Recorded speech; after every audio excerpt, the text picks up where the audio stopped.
পাখি ওঠ। সত্যি কি তোর শরীরটা খারাপ হয়েছে রে বুনু?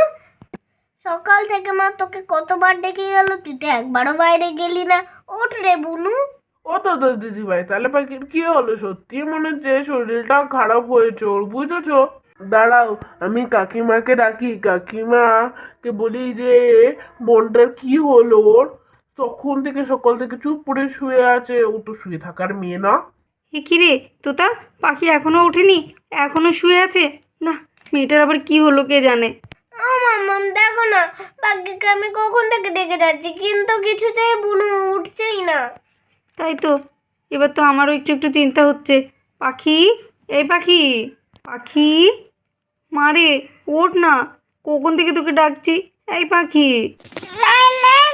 আমার খুব শরীরটা খারাপ লাগছে, আমার গাটা গলা